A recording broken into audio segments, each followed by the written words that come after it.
Đi con này, nó mở bóng à?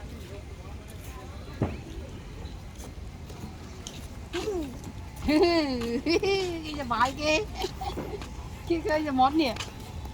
Ồ, sạch tắt con nó. Vậy đó nó đau mà đá gia đình. Căng lại. Mấy con này. Mà tiện. Được bóng hay nè, bóng hay. Nè. Ui, một bảy nhờ hồ lại.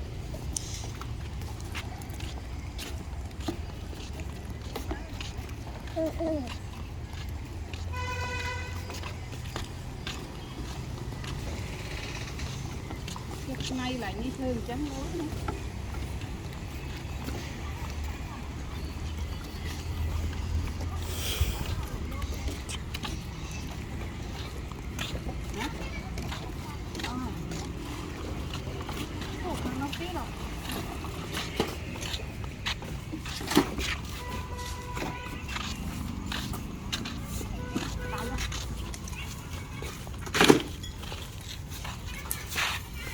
Nhà môi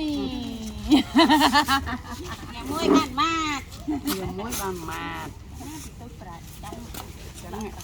selfie môi lực đánh chút ai bị đâu môi ai bị đâu môi ăn chè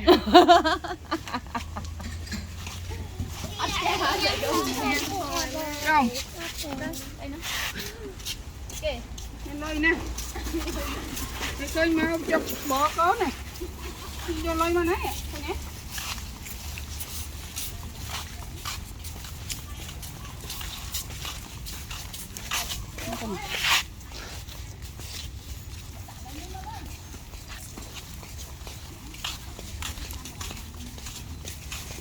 làm sạch đấy sạch ngon tuyệt vời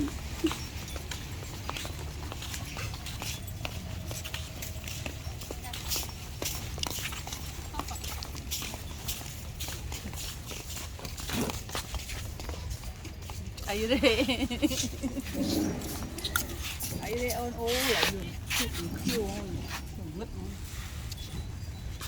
đây con này bây giờ đọt tập cồn máu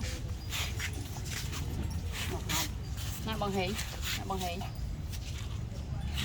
mất 2 món mất 2 món mà vậy không này hòm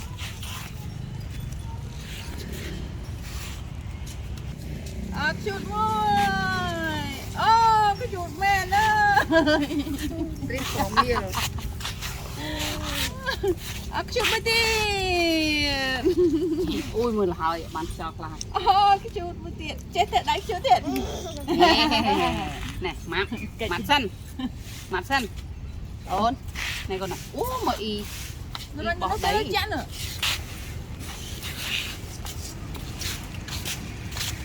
Ôi mày tìm cái tươi mọn mà.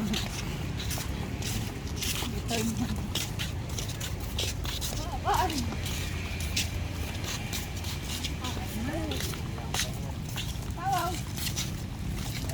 Hả? Không có ăn rồi.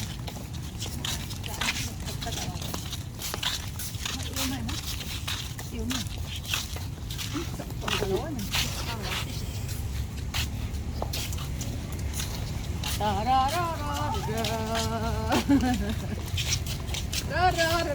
Mình nuôi chanh bọc đi mình nuôi rồi ba thằng cái nữa tôi quẹt con này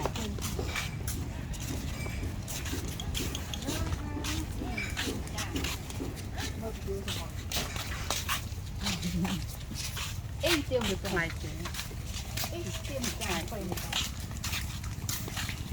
con nhìn vui lắm anh chứ đi đâu mà con một cái chạy nhưng đây lên ngon đầy ngon như lạnh nắng hay như lạnh bọt thịt kia